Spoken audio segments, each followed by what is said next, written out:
Existe um momento na política internacional em que as palavras deixam de ser apenas declarações e passam a soar como sinais de algo maior. Um momento em que movimentações militares, prazos públicos e discursos firmes começam a se encaixar como peças de um tabuleiro estratégico que pode mudar o rumo de uma região inteira. E é exatamente esse tipo de momento que o mundo observa agora. Nos últimos dias, declarações vindas de Donald Trump recolocaram o Oriente Médio no centro das atenções globais, ao afirmar que considera um ataque limitado contra o Irã como forma de pressionar por um novo acordo nuclear. Abriu-se uma discussão delicada, carregada de implicações militares, diplomáticas e econômicas. Não se trata, pelo menos no discurso oficial, de uma guerra em larga escala. A palavra-chave usada repetidamente é pressão. Pressão calculada, pressão estratégica, pressão suficiente para alterar decisões sem, necessariamente, cruzar o ponto de não retorno de um conflito aberto. Mas quando forças armadas começam a ser mobilizadas, quando equipamentos são deslocados, quando prazos são mencionados publicamente, a linha entre pressão e escalada se torna extremamente tênue. Esse tipo de estratégia não é novo na história das relações internacionais. Grandes potências frequentemente utilizam demonstrações de força como instrumento de negociação. A lógica é simples na teoria, mas arriscada na prática. Mostrar capacidade de ação para convencer o adversário de que ceder agora pode ser menos custoso do que resistir depois. O problema é que, em cenários assim, cada movimento precisa ser interpretado corretamente pelos dois lados. Um gesto visto como aviso pode ser entendido como provocação. Uma tentativa de dissuasão pode ser percebida como preparação real para o confronto. E é nesse espaço de interpretação, muitas vezes invisível para o público, que decisões críticas começam a ser moldadas. Ao mesmo tempo em que se fala em possível ataque limitado, também se fala em negociação, em prazos para entendimento, em tentativa de forçar um acordo que trate diretamente do programa nuclear iraniano, tema que há décadas gera tensão entre diferentes governos, organizações internacionais e potências regionais. Ou seja, estamos diante de um cenário que mistura diplomacia intensa com linguagem de força, uma combinação que historicamente já produziu tanto acordos inesperados quanto crises profundas. A pergunta que especialistas começam a fazer não é apenas se haverá ação militar. A pergunta é, até que ponto a ameaça faz parte da negociação? E em que momento ela deixa de ser uma ameaça e passa a ser uma decisão? Porque,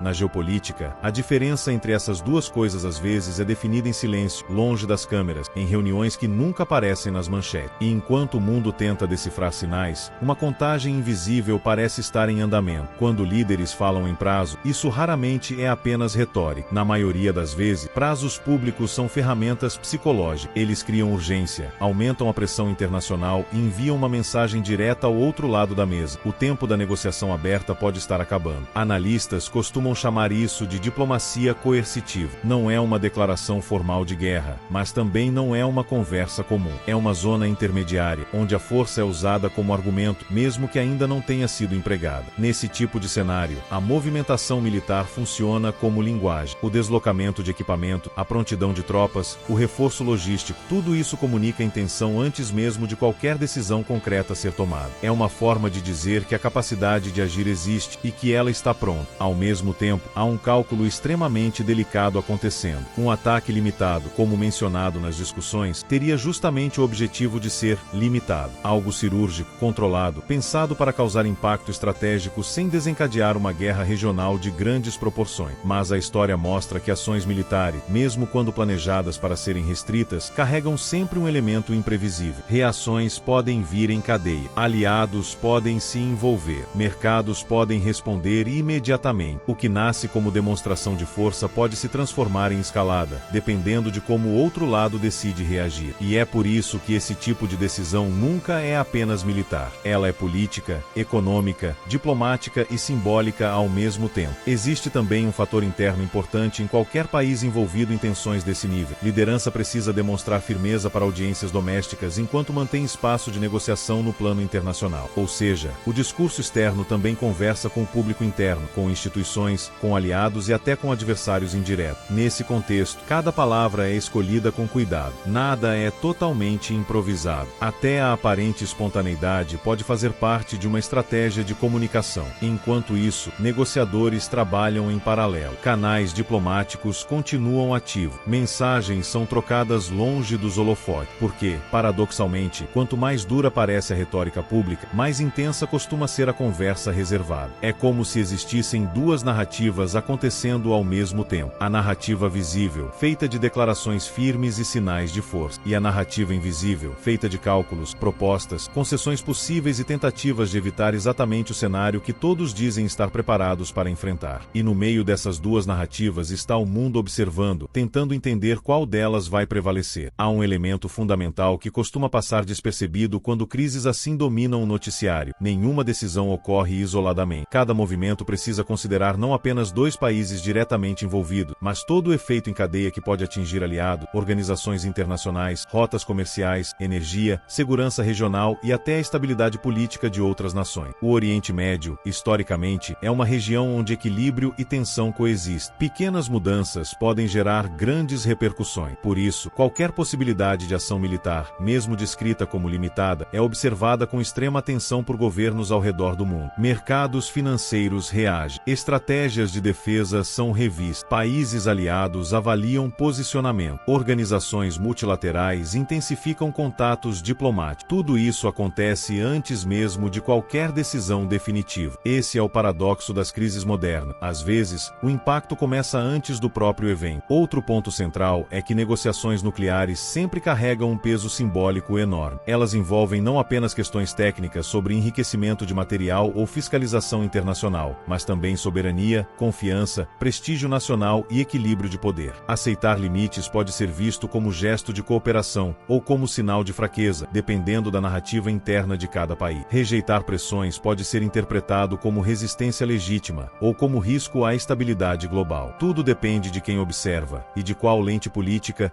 histórica ou estratégica se utiliza. É por isso que acordos desse tipo costumam ser longos, complexos e cheios de avanços e recuo. Não são decisões simples, nem rápidas. São processos que exigem cálculo, paciência e, muitas vezes, concessões que nenhum dos lados gostaria de fazer publicamente. Enquanto isso, a retórica mais dura cumpre outro papel: mostrar que a alternativa à negociação existe, não como escolha desejada, mas como possibilidade real. Uma forma de tornar o acordo mais atraente do que o impasse. A grande questão que permanece é se essa pressão levará a uma solução diplomática ou se acabará elevando ainda mais o nível de tensão. Porque, em geopolítica, o objetivo declarado quase nunca é o único objetivo em jogo. E quando estratégia, poder e tempo entram na mesma equação, o desfecho pode seguir caminhos muito diferentes. Existe ainda uma dimensão menos visível, mas decisiva, em situações como essa: a gestão do risco. Governos não trabalham apenas com o cenário ideal, mas com todas as possibilidades que podem surgir caso algo não saia como planejado. E,